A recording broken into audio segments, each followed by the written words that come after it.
from Reason Alliance Media. This is PSF, Promoting Secular Feminism, Season 1, Episode 1 of PSF 2.0. This episode is called Regeneration. We're here to meet our whole new crew. This is the official relaunch of PSF after its way too long hiatus. I'm Miss B. Haven, and today we have a segment about the Women's March in DC. We also have a segment where you can meet the new crew of PSF. We also have a current events segment, and this time it's about Bdsm and the 50 Shades books and movies. Then, of course, we have our classic comedy sketches, and this time, don't call it a comeback. I'm Miss B. Haven. Stay tuned. Did you know that PSF's first official appearance at any conference anywhere will be at ReasonCon on April 22nd, 2017? Check out reasonnc.com for more information. And now, part 1 of the discussion about the women's marches.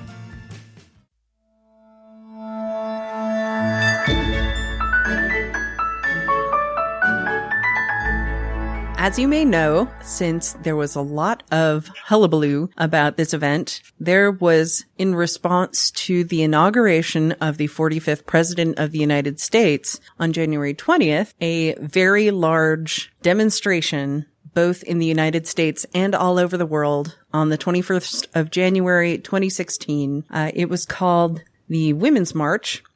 And I'm just going to read you a little bit about the mission and vision of the Women's March in case you were confused about why women were marching all over the United States and all over the world, including every single continent, because some scientists in Antarctica happen to be marching too. Hell yeah!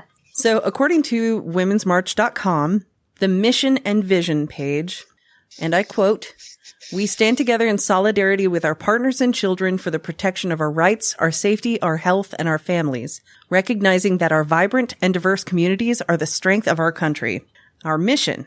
The rhetoric of the past election cycle has insulted, demonized, and threatened many of us, immigrants of all statuses, Muslims and those of diverse religious faiths, people who identify as LGBTQIA, Native people, Black and Brown people, people with disabilities, survivors of sexual assault, and our communities are hurting and scared. We are confronted with the question of how to move forward in the face of national and international concern and fear. In the spirit of democracy and honoring the champions of human rights, dignity, and justice who have come before us, we join in diversity to show our presence in numbers too great to ignore. The Women's March on Washington will send a bold message to our new government on their first day in office and to the world that women's rights are human rights. We stand together, recognizing that defending the most marginalized among us is defending all of us. We support the advocacy and resistance movements that reflect our multiple and intersecting identities. We call on all defenders of human rights to join us. This march is the first step toward unifying our communities, grounded in new relationships, to create change from the grassroots level up. We will not rest until women have parity and equity at all levels of leadership in society. We work peacefully while recognizing there is no true peace without justice and equity for all. Hear our voice." And we will talk about those sorts of things in part 2 of the Women's March, particularly in the reactions and criticisms of the Women's March. But first, we wanted to talk about the initial reactions to the Women's March, as well as the overall presence that was created by the Women's March. And we actually had some correspondence at women's marches, both in DC, in Nashville, and also in Montgomery, Alabama. And I actually was registered as one of the marchers in the Disability March online. So I was out there for everybody who could not be physically out there. And it was estimated that, according to the Independent, somewhere between 3.3 million and 4.6 million marchers made their presence known across the U.S. on January 21st, the largest of which was in Los Angeles, which was estimated to be 750,000 women. So, Miss Anne, tell us about your experience at the Women's March in DC. Yeah, so two of my friends and I decided basically as soon as we heard about it, which was, I think, in maybe November, that we were going to go to the March in Washington. Like, there was no way that we wouldn't. So we got a hotel in Virginia, and we went to, it was like right by the subway. So we took the train into DC, and when we first got into the train station, it was probably the most people I've ever seen in public transport in my life. Like, there were two women who passed out inside the train because it was so crowded. Wow. Yeah, so it was ridiculous. And also, a fun thing that happened when we got on the train is there were 4 people who were wearing their Make America Great Again hats on the train, who had obviously been there for the inauguration in DC. And then literally everyone else in the entire car was somebody with a poster and like the pink pussy hats and things like that for the march. So of course, when we walk in, the Trump supporters, quite graciously flipped us off and made some comments about our presence there. And that was very interesting, but there were no like physical incidents. So that's good.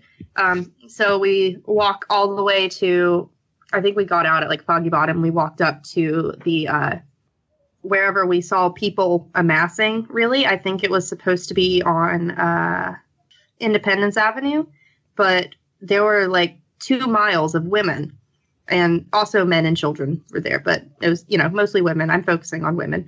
And there were like so many people there that nobody could hear the speakers where we were.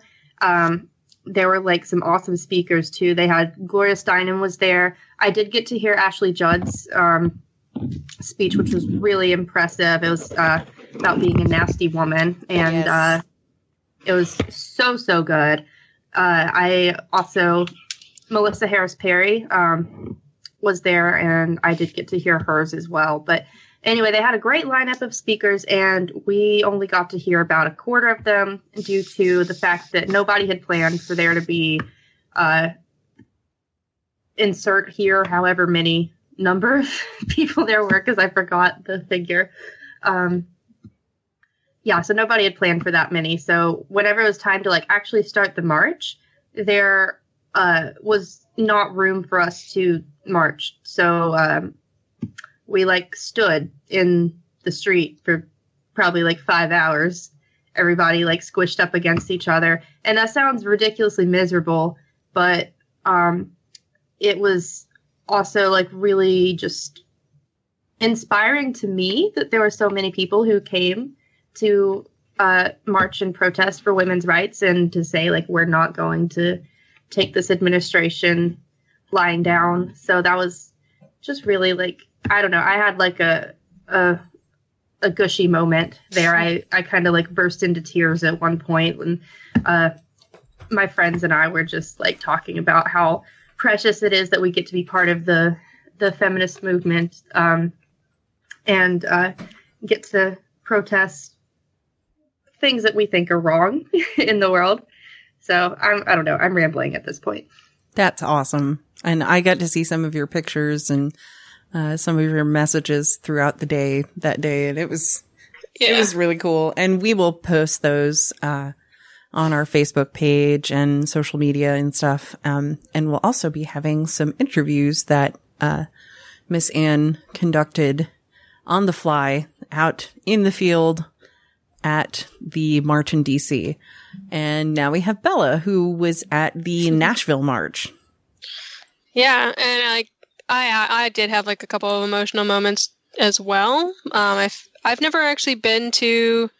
I'm not really a marcher. It's not really my thing. I have a short attention span, so I had originally not planned on going to the Nashville March, but it just so happened that I was at work and I was supposed to be training this girl, and she was doing really well. And I was like, hey, you guys are definitely not going to need me for the next 5 hours because she's doing just fine. So I jumped in my car with like an hour to go, and I'm an hour away from the march, and I was so worried I was going to be late and that I was going to be so far behind the crowd and all this stuff. And then I get there, and there were so many people that, so Nashville has like a stadium and then a big bridge that you can cross, and then you can go like up. It was about a mile was the plan for marching, I guess. It was about a mile. And so, but when I got there, there were people already, like the whole bridge was just crowded, and it was like 45 minutes before we actually moved off of the bridge. And I don't know, it was a lot of fun. When we marched to the steps of City Hall. And then I actually got all the way, when I got to that part, there wasn't a lot of people.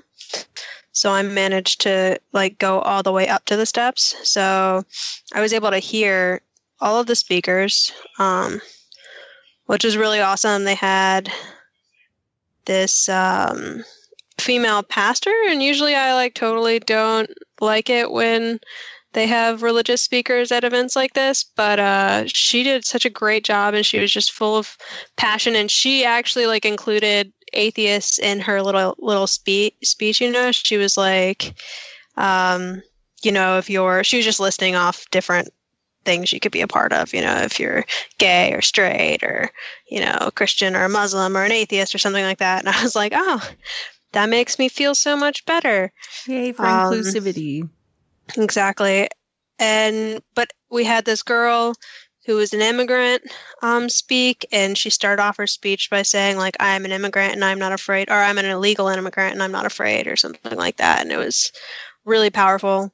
But yeah, I think that for like a city in the Bible Belt, the turnout was actually surprisingly large, and they did not expect it. I think it was, don't quote me on this, but I think we had 20,000. Awesome. In Nashville, which is funny because the whole day I thought it was only 2,000.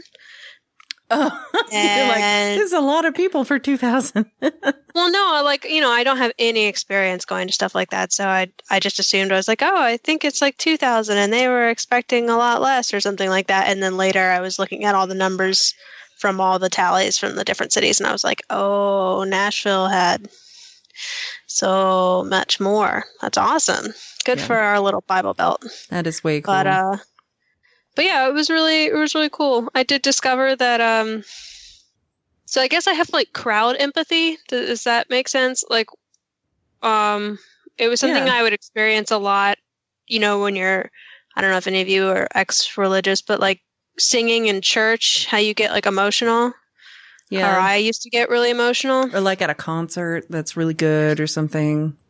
Yeah, but for me, I never went to like concerts. So the only time I've really experienced that is in church singing worship songs. So when I went to the march and I would like try to like respond with like the crowd chants or whatever, and then I'd get that same response, it was kind of a interesting moment for me because I was like, oh, yeah, that's right. There is no God. This is just a human emotion reaction to being in a crowd of people and having the same feelings. Good to know. Yeah, that still gets me because I'm in choir at school.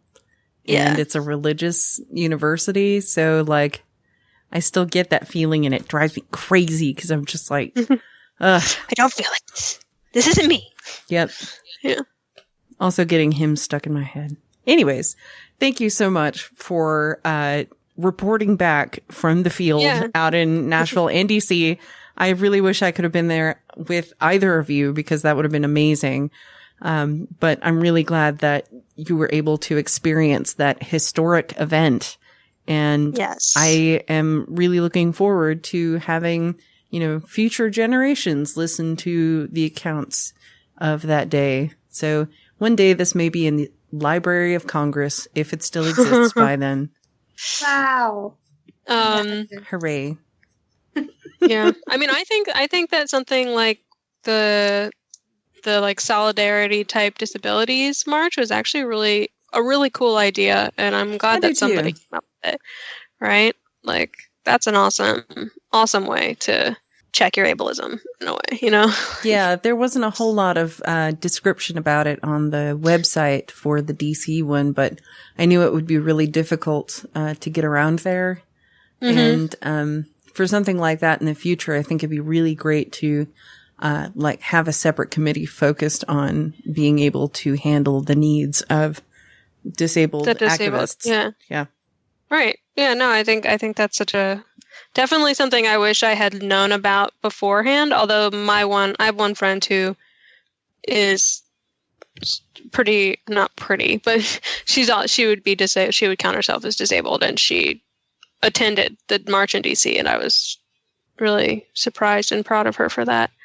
And at my march, I saw there was someone in a wheelchair, and at one point we were all going up a hill, and they were just strangers were helping push them up the hill, which I thought was really cool. That's awesome. Yeah.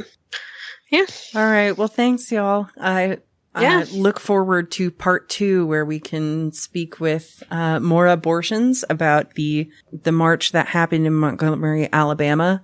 And also some reactions and criticisms to the march and further discussion. Yeah, sounds good. We'll talk about it next time. Yay! And now for a message from our partners at Miss Andry's Bathhouse.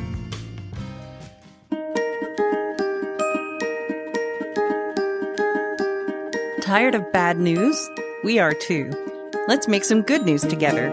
Promoting secular feminism is joining forces with Miss Andry's Bathhouse.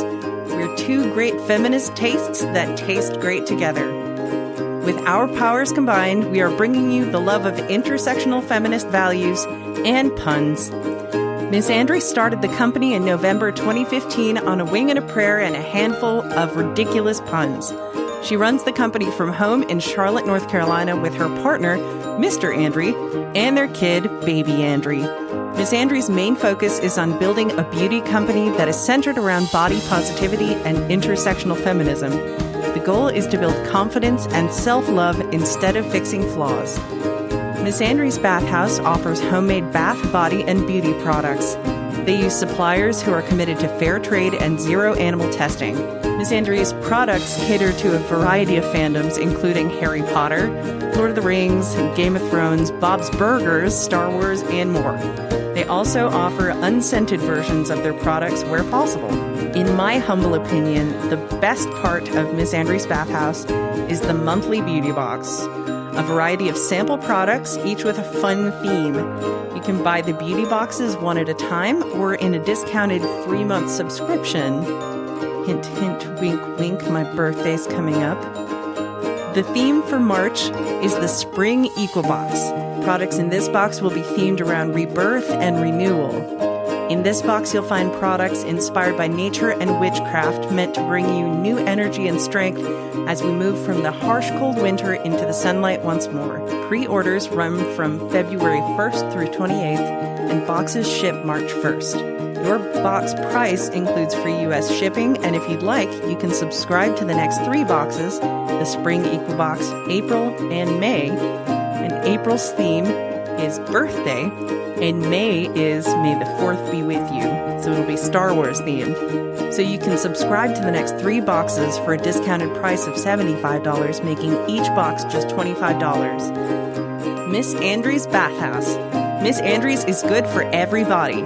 Find them at www.missandry.com. That's MSANDRY.com. Thanks to our partnership with Miss Andry's Bathhouse, we are able to give you, our listeners, an exclusive promo code that will only be given out in the audio of this podcast. So if you're not a listener, you won't find this anywhere else. The promo code you should use is PSF10, as in PSF10, and that'll get you 10% off your order at missandry.com.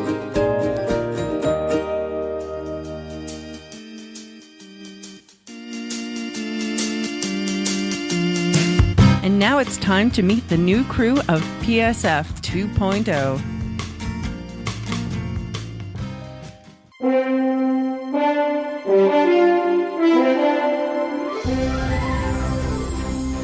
As some of you may know, those of you who have been fans of Promoting Secular Feminism, the podcast, for some time now, Demanda Wright did step down in August of 2016, and since that point, I, Miss Behaven, have been trying to relaunch the podcast so that we can continue on with the legacy of PSF. And in doing so, I have put together a crew of correspondents who may in the future also be guest hosts. So I wanted to do a little introduction to the guest hosts and the characters that they will be portraying on this show, since they will not be quite themselves. First of all, I'm Miss Behaven, and our sketch writer, my husband, wrote me a bio. So here it is from Mr. Haven, who also writes all of our comedy sketches, as you can probably tell by the tone of this bio.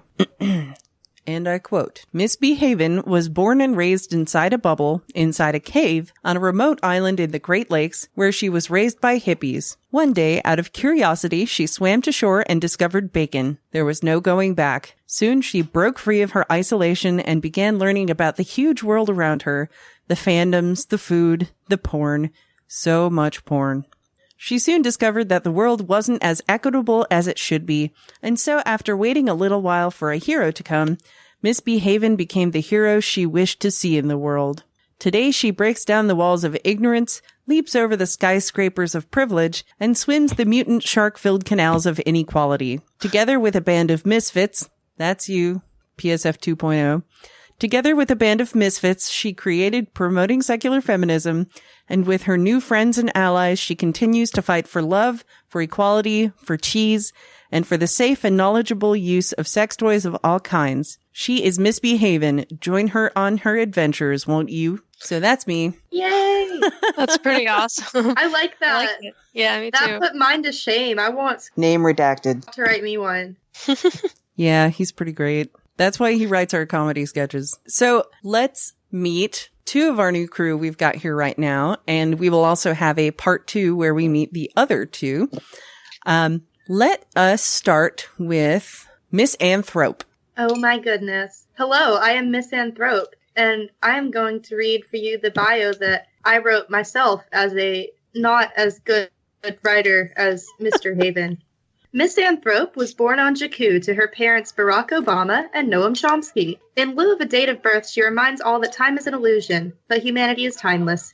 She's a college student by day, a writer by night, and an activist whenever necessary. So, like always, Miss Anne's interests include smashing the patriarchy, Harry Potter, cunning linguistics, smashing the patriarchy, red wine, casual sexual encounters in university libraries, smashing the patriarchy, podcasts, drinking enough water to make her mother happy, and smashing the patriarchy. Bye. That was awesome. Thank you. That's me. Yep. I am greatly looking forward to your rantings. It will be lots of fun for everybody involved. Oh, good, because all I really do is rant, so that should be a fun time. It's perfect. Great. Ranting is highly encouraged on this show. Yay! All right, and next we have Bella Constrictor. Hi, everybody.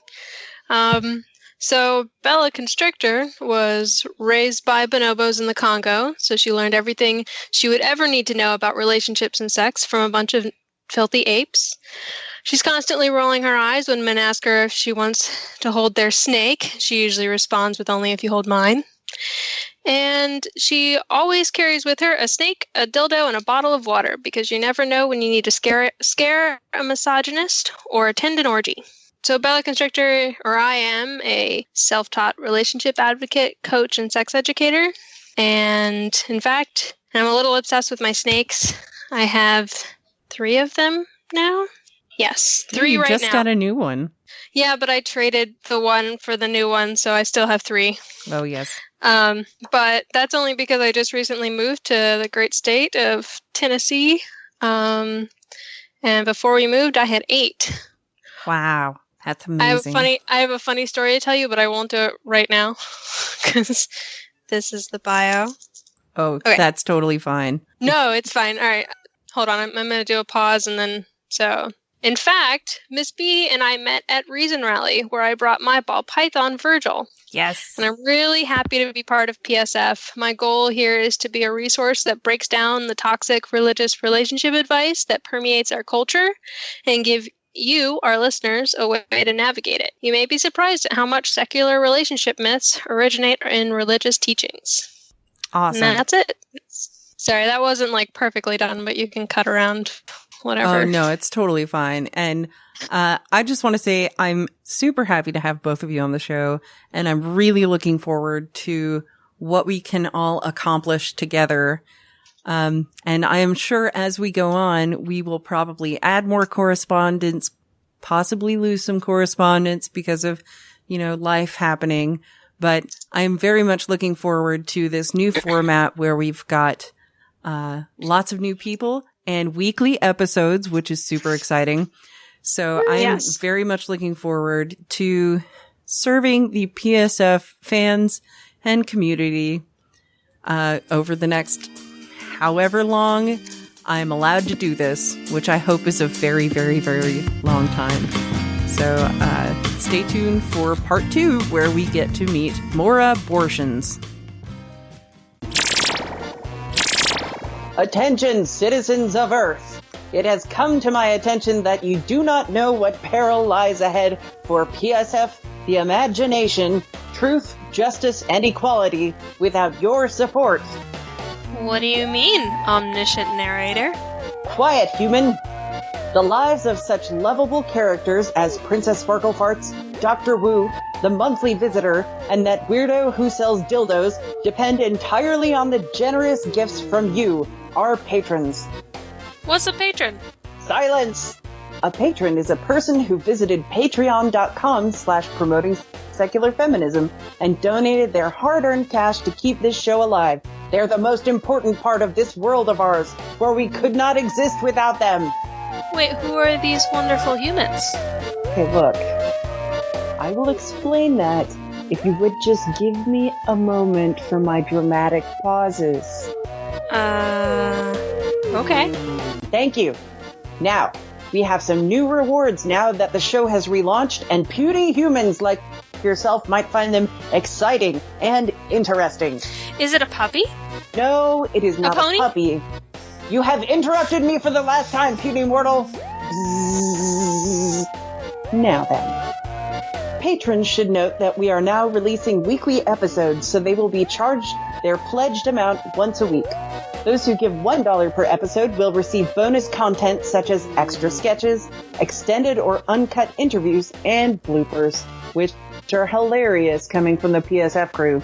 $2 will get you everything in the $1 level, as well as sex and relationship advice from our very own Bella Constrictor. Hey, that's me! Die, human! I'm sure she can give advice from wherever this phaser took her. Now, giving $5 per episode will get you into the writer's room, where you will receive regularly published PSF erotica, short stories, poetry, and more exclusive written content. At $10, you will receive a one-time gift of a $5 gift certificate to Miss Andry's bathhouse, along with the rewards from all the levels below this. $15 an episode will get you a one-time bonus gift from PSF, and after 3 months, a loyalty bonus gift, a 3-month subscription of beauty boxes from Miss Andry's bathhouse. And I have to say, I love my Galentine's Day bathhouse box. Finally, the monthly visitor level. At $25 per episode, you will get all the benefits of the $10 levels and below, as well as a special surprise gift from PSF once a month. What's in the box? It's a surprise! Visit patreon.com/promoting secular feminism to become a patron today. And a special thanks to our newest human patrons, Ricky Pointer and my amazing earthling mother, Jill Scythe. And we're back with the new crew of PSF. And right now we are going to meet more abortions. Tell us a little more about yourself. Mora about myself? So I'm Mora Abortion. You've probably seen my commercials. I have these stores all over Texas. I mean, it started as just one. We were called Healthcare, Anal Beads, and Mora Healthcare, abortions.com. But then it just totally took off. And so now we have abortion clinics all over Texas. And it's just really booming. Like, business has just been awesome. That's great.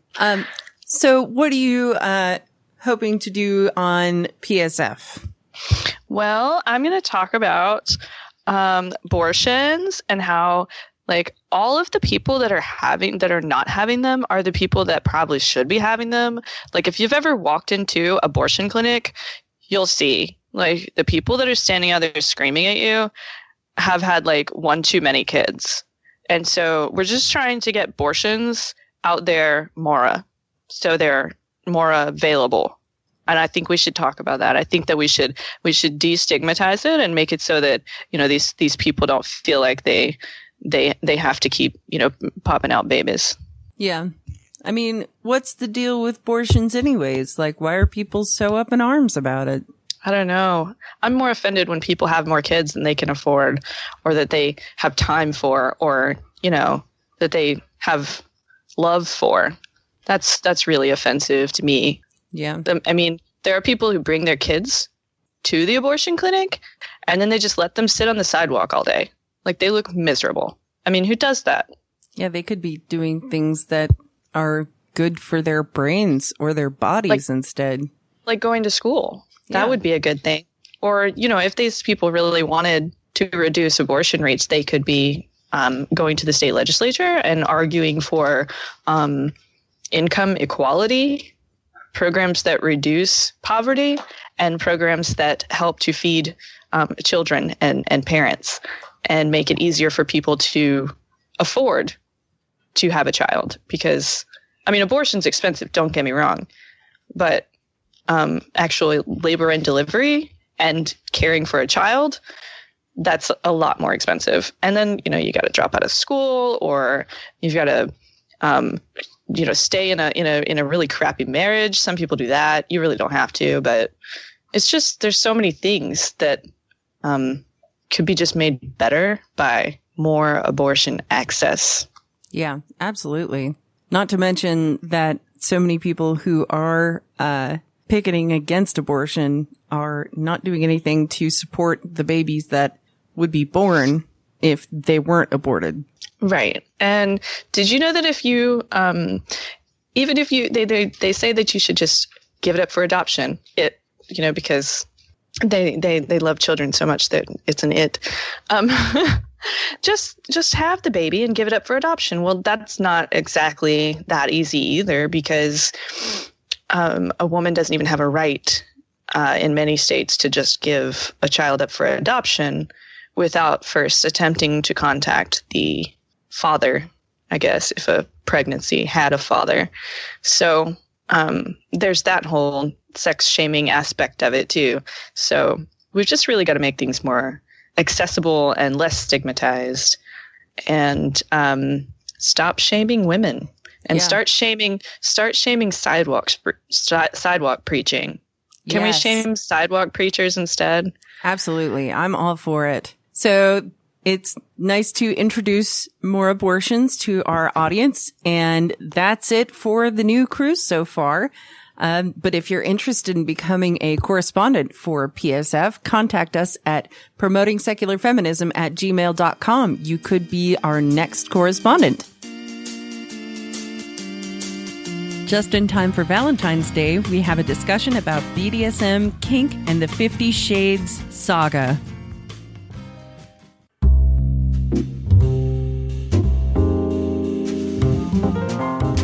Hey, it's Bella Constrictor here with Misbehavin', and I believe there's more abortions. Yes. Hello, Maura. How are you?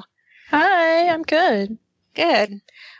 So I figured with the new film, hottest film out there, right now, just came out, I believe, this past weekend, right? Yes. I think Friday it came out. Just in time for Valentine's Day. Just in time for that steamy Valentine's Day kinky sex that people are going to be having, remember, sex first and then dinner, because you are never going to want to have sex after you have a very fancy dinner date. You're going to be very tired. Okay. That is advice from Dan Savage, not mine. But anyway, yeah, so 50 Shades Darker has just come out. It is the second installment of the 50 Shades trilogy. How many? I don't know how many books there are. That's sad. I think that's the third one. So, I mean, I guess it would be a trilogy, but it seems like there's another one. I'm not sure. We really should do my research before. It's a trilogy at the moment. 50 Shades. Well, it's a book series, so 50 Shades series is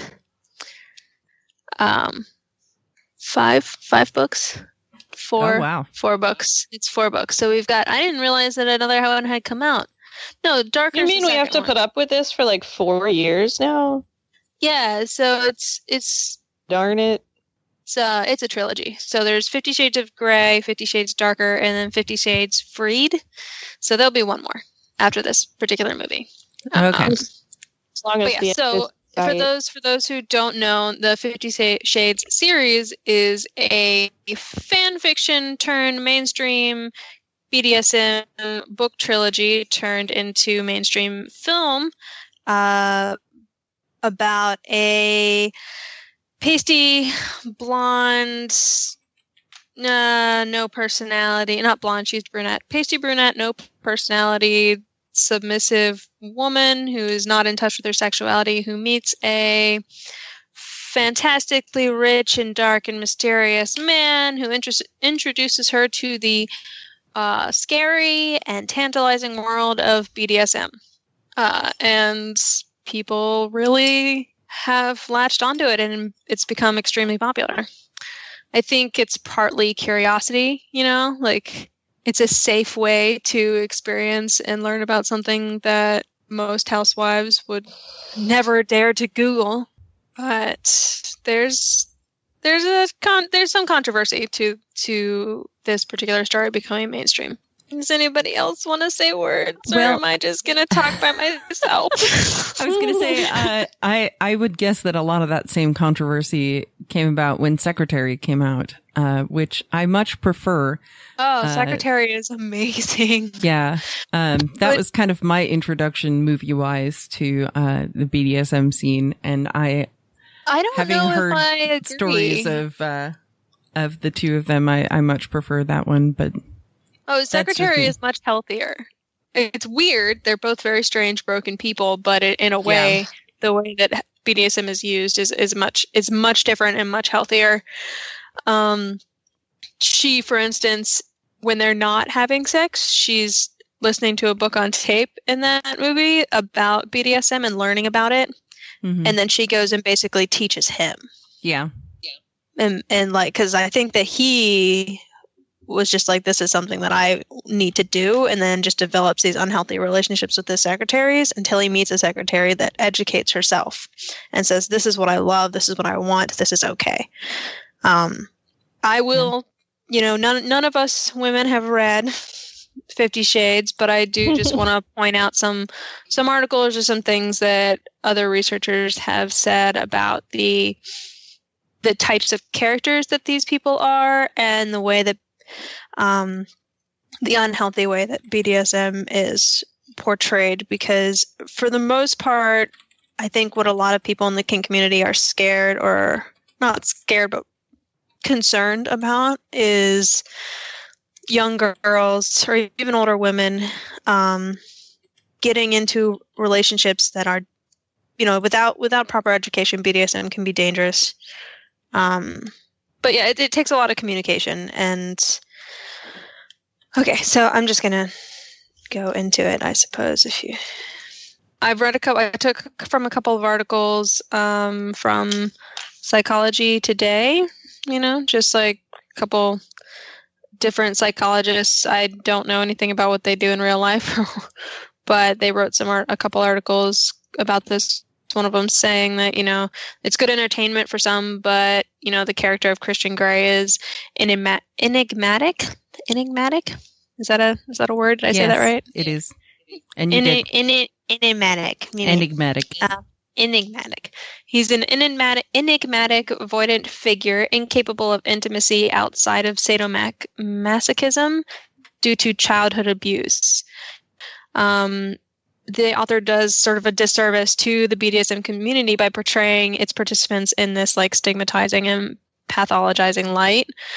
And the research that this particular man, Michael Aaron, has done, which we can link to the article on his research on people that participate in BDSM. It indicates that people who are in the kink community tend to be just as securely attached, portraying the participants in a stigmatizing and pathologizing light. And this particular author has done some research that indicates that participants who practice kink are no more likely to have suffered childhood abuse. Furthermore, the only significant personality trait that they hold more than anyone else is an openness to new experiences, which makes them more open-minded and adventurous. Instead of this idea that they just enjoy like causing pain and distress. BDSM participants report feeling pleasure, excitement, self-empowerment, authenticity, and a deep connection to their partners. Maura, didn't you just say that you went to a class recently? Do you want to talk about that? Well, it was I'm just curious. It was a meetup, and I'm pretty new to this stuff, so what they were doing is they had like this whole floor of this a hotel for their event, and so everyone came, and my room obviously was on that floor. Everyone came back. People that weren't even staying there were hanging out, walking around, doing demonstrations in the hallway, and I woke up at like 3 a.m. to someone banging a paddle against the door outside. And then I guess they were spanking this girl because she was moaning like a fucking porn star. And then she's like mid moan, and I'm thinking, why are they 3 a.m. still in the hallway, right? And then I hear this other woman's voice. I hear a door open, a woman's voice, and she says, "Get to your rooms. Go to your rooms now." And the girl like literally cuts her moan halfway, like cuts off halfway through a moan, and she's like, "But," she goes, "No, now go to your rooms." Like she was putting some children on restriction. Like, no, get your things. Go to your that room. Woman is It's clearly a 3 dominatrix. Wow. Yeah, but like so great. But I was like, no, you need to be in your room. It's 3 a.m. Like I'm trying to sleep at this point. And why wouldn't you be doing that in a room? All the doors are open. Anyway. Why wouldn't you be doing it? I mean, why wouldn't you be doing that in the hall? I don't know. I think I understand. I understand why they were doing it in the hallway. I left my room a couple of times and walked around, but like at this point, she was laid out on the floor in front of the door. Like if I wanted to leave, I wouldn't have been able. I would have had to. Fire hazard. It's weird. It's something. I don't know. Yeah. So Hi, Miss Ann. Miss Ann has joined us. Hello. Oh, Miss Misanthrope, we're talking about BDSM. Yay, my favorite. Actually, that's a lie. I have limited knowledge, mostly from that Rihanna song. And also Harry Potter fan fiction, obviously. Well, obviously. I wore my collar in solidarity today. Awesome. Well, that's okay. So back a little bit to the characters. So according to another psychologist that I read up on, Deborah Kosheba, she says that Christian Grey has basically a 50 shades of a sadistic character flaw to sexually possess, control, dominate, and debase women. And who does this kind of man go after to fulfill his like warped sociopathic version of love and romance? He seeks this impressionable, unworldly, insecure, and submissive woman. The female's character name is Anna Steele. How crazy is it that I've known about 50 Shades for years and I did not know that until just now?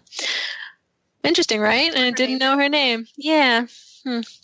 Anyway, she's this unassuming beauty of indistinct personal agency. Like she doesn't even know that there's an underside to her until, according to the story, Christian brings it out and all these things. But the author writes that the most troubling thing for her about 50 Shades is that, the pathological characters of that E.L. James has written about these immature prototypes of gender relations. She says she's treated many women like Anna throughout the years, and they rarely leave such relationships mentally and physically unharmed. In fact, most of them are so emotionally wounded that they are unable to trust that healthy love can exist. And then there's other problems with the character of Anna. She's very codependent, and so that's mostly the issue that a lot of people have with 50 Shades. It's not that, it's just a very uneducated view of BDSM. And unfortunately, a lot of people are concerned that it puts vulnerable women in a situation where they will be more easily victimized by what do we call them? Oh, there's a word for doms out there. Oh, my friend. There are dominating men who are in the BDSM community who are a lot like, this, not rich, obviously, but, who are just out there looking for these kind of women, who know nothing so that they can basically abuse them. I think those are called sexual predators. Yes. In other circles, they'd be called sexual predators. Yeah. The thing to know is that the sort of what do you call it? Motto for BDSM is safe, sane, and consensual, meaning that everything you do within the BDSM community is safe, sane, and consensual. So things like using drugs or drinking alcohol while engaging in any BDSM activity is sometimes forbidden in certain spaces, but usually looked down upon or frowned upon because you may not be able to consent under the influence of whatever you have imbibed. But also, it would be really good to look into safe practices of BDSM and BDSM relationships before getting involved with one, especially by talking to somebody who has a lot of experience in the BDSM world.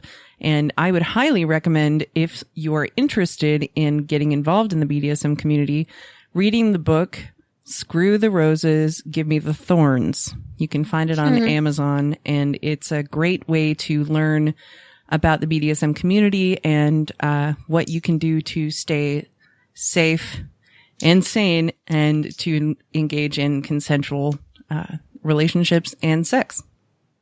Exactly. And also keep in mind that in a lot of submissive and Dom, what is the dominant?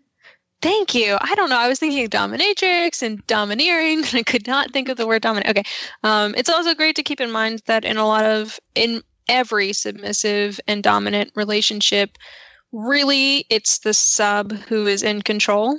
The sub says, these are the things that I want done to me. These are the things I will not have done to me. This is what I'm comfortable with. This is what I want. And the dom is there to create that narrative. Yeah, and never go outside of it. All of these things are agreed upon beforehand, before anything happens. Like the dom and sub will both sometimes have a contract with each other that's actually written and signed, agreeing to not go past certain boundaries with each other. And, talking about what their interests are, what their fantasies are before they get engaged with anything with each other so that they know what's okay and what's not.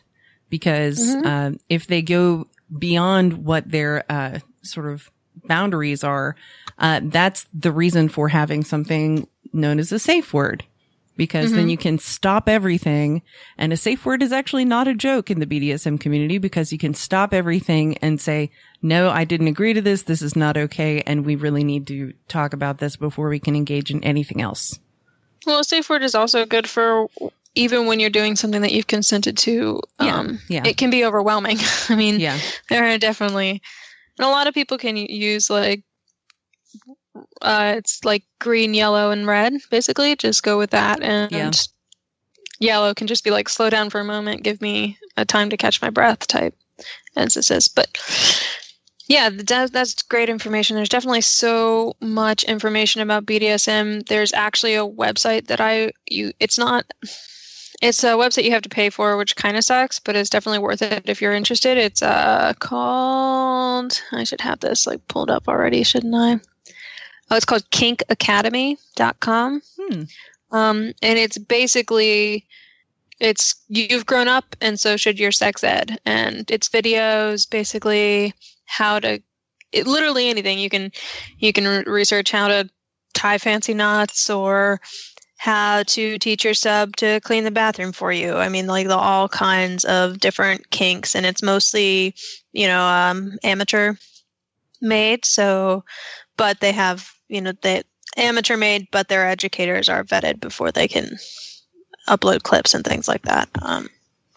Very educational. And Pornhub and I believe Hamster, right? I don't know. There's 2 porn sites that have just released sex education porn sites to go. Yeah. I believe that kink.com has some similar things there too. Kink.com is not a thing. Is Kink still a thing? They closed down their dungeon. Did they really? So I don't know if they're not shooting anymore. Yeah, it got too expensive. That's too bad, because I have a friend who works for them. It was on my bucket list to go shoot at kink.com. So their website's the fact that still up, but they do not have anything new, it looks like. That's unfortunate. Yeah, no, Pornhub. Let's see if I can find it. Not on Pornhub so that I could find whatever you're talking about, because I'm very interested. Yeah, I'm Googling it. So just to wrap this up real quick, yes. For those before who we get lost in the porn, yes, we've so much porn. Two of your correspondents have already gotten onto porn websites. Yep. We're almost on. Yep. So just to wrap this up, what does BDSM stand for? For those who do not know. No, I don't know. Okay. I've actually pulled it up on Wikipedia just in case. So BDSM actually stands for, B stands for bondage. D can stand for, dominance/submission. It also can stand for discipline. And S&M is sadomasochism. So sadism and masochism. So that's what we're talking about in this particular segment. And that's kind of why I like to use the word kink more than BDSM. Because kink covers a lot more. Oh, yeah. I mean, kink covers everything. Pretty much just anything. It's like, I like to have a flower sticking out of my nose. What a weird kink you got there. That's cool. Just like literally anything. That is great. Well, thank you so much for putting this together. I'm sure our listeners will find it very educational as they go to see the new 50 Shades movie for Valentine's Day. Keep an open mind. Don't shame anybody who's curious, but point them towards proper educational tools. Absolutely. And it is also good to keep in mind, if you don't already know this, but both the actor and the actress of 50 Shades of Grey have come out publicly and said that if they were not under contract to finish the movie series, they would not do it. It is the worst thing they've ever done. Wow. That's terrifying. Well, that's but the actor, in a way that they said that. Yep, the actor does play this amazing serial killer in the TV series The Fall. I definitely suggest watching that if you find him sexy and attractive. Go watch that character. He's much more Watch the serial interesting. killer instead. Yeah. And now, the consultant sketch. Hello? Oh, wow, you have such a nice office. Thank you. Come in, Ms. Haven. I'm Cynthia Kahn. Hey, it's so nice to finally meet you. And please, you can call me Miss B, or just B is fine. And this is my partner and associate, Valerie Long. Nice to meet you, Miss Long. Pleased to meet you, B. And please, call me Miss Long. Okay. Please have a seat. Thank you. We want to thank you again for approaching our company. We here at Long Con Co. ComCon Image Brand and Consulting LLC are about brevity, clarity, and quality. That's why we put our name right at the front of our already absurdly long name. Yeah, well, that's why I came to you. When I Googled feminist branding and consulting businesses, you guys were near the very top of the 3rd or 4th page. Guys? Oops. Gals. Sorry, it's just an expression. Not really. The term guys is a monstrous chain meant to dehumanize groups of individuals by associating them with the inferior male. Excuse me? The inferior male? Yes, well, I don't think there's any debate in that arena. The Y chromosome is merely a failed X chromosome after all. We were all born female. Maleism is merely a congenital disease, which science has yet to cure. I'm sorry. I came here to ask for some advice on marketing and possibly rebranding my secular feminist podcast. But I'm not some kind of man-hating feminazi. And neither am I, Miss B. I'm sorry, is it Miss or Mrs.? There's a Mr. Haven, isn't there? Yes, and it's Miss. So it's Mrs. Haven then. No, it sort of muddies the joke. It's Miss Behaven, misbehaving. Get it? Holy matrimony is not something to laugh at, Mrs. Haven. Yes, it is. Ha! I laughed derisively at this chauvinistic, male-centric theocracy. I'm really confused right now. Perhaps I should explain. You see, my partner and I are not just partners. We're also partners. She means we're married. Against my better judgment, mind you, marriage is a relic of patriarchal servitude.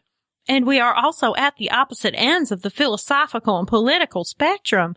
We're only half of a feminist firm. I rightfully view feminists as destructors of the Holy Church, and I view our unholy same-sex union as an abomination to God. And I, of course, view our union as the only natural one available, as sexual congress with men is a sickening prospect. I'm a pure feminist, not some trans-friendly sex industry defending man lover like yourself. Okay, now I'm really confused. How do you two maintain a marriage, let alone a business? And how can you possibly help me? Lots of counseling. And medication. And prayer. Well, for her anyway. Plus, we work out whatever work tensions may arise during the workday with healthy, same-sex sexual congress in the evening. Which is also an abomination in the eyes of the Lord. May Jesus forgive my sinful ways. You're so sexy when you talk in your loco Jesus gibberish. Thank you, honey. I should go. Not at all. Please. We've gone over a great deal of data analysis and metrics, and we have mountains of information to share with you. Okay, well, you had me at data analysis and metrics. It turns out your show doesn't have broad appeal among either the theological or the misogynistic. In fact, we couldn't find a single woman-hating preacher, imam, or even just a normal Republican that would listen to your show voluntarily. We had to bribe them by showing them our sin swellings. Sin swellings? Our baby beverage dispensers. You know, our dirty pillows, our shame lumps. We had to show those penis apes our titties. It's a marketing thing. Ah, I see. So perhaps to broaden your appeal, we thought you should perhaps consider some changes. First of all, the name of PSF stands for Promoting Secular Feminism. That's a bit confusing, we think. Also, it's an injury to baby Jesus. You don't want to hurt baby Jesus now, do you? I don't really believe in So perhaps a fun tweak in the acronym can help. How about instead of calling yourself Promoting Secular Feminism, you change your name to Patriarchy Seems Fine or Placating Some Fellas? I'm not really sure you understand. We're a secular feminist podcast. That's what we do. Yes, and it's a horrible sin and disgrace. You might also consider toning down the language a bit. Many of the words you use are offensive and ugly. They make your show seem less intellectual and morally bankrupt. Offensive words? Do you mean like vaginas or ovaries? Oh, please don't use those words here in my office, please. Oh, like abortion or pussy or cunt. How about Jesus cum guzzling Christ? Make her stop! Those words are burning my ears and make my scandal hole cry tickle. Forgive my raving partner here. We here at Longcon Co-Comcon Image Brand and Consulting LLC aren't just about brevity, but we're about giving our clients choice. These are just some of your options. Cynthia here thinks your podcast is a satanic orgy of foul-mouthed buffoonery. I, on the other hand, personally think your show is a limp-wristed mockery of the true meaning of feminism. Which is? The systematic destruction of the penis and all it stands for. First of all, you allow your men to speak on your feminist show. You even give them silly pet names like Penis Gallery. Please don't say penis. Oh no, I said it. Baby Jesus washed the taste of the penis out of my mouth. I said it again. We think you should have men on your show, but only to berate them, abuse them, and if at all possible, torture them in their fleshy abuse tubes at every opportunity. Okay, now I'm leaving. Oh no, it's happening again. I can't get the word penis out of my mind or out of my mouth. I said it again. The words are growing inside me like a satanic spirograph. Oh no. Penis, vulva, reproductive rights. The evil words are staining my soul and my lips. My sin hole needs punishment. You know, I'm not really sure PSF needs to change that much after all. Thanks, you two, but I think I'm not going to need your services after all. You guys have fun. Don't call us guys, you faux feminist cunt. Cunt! My shame hole must be punished, Valerie. I must have the shaming rod. Oh, boy, do I have my work cut out for me. Watch out, world. Misbehaving and PSF is back.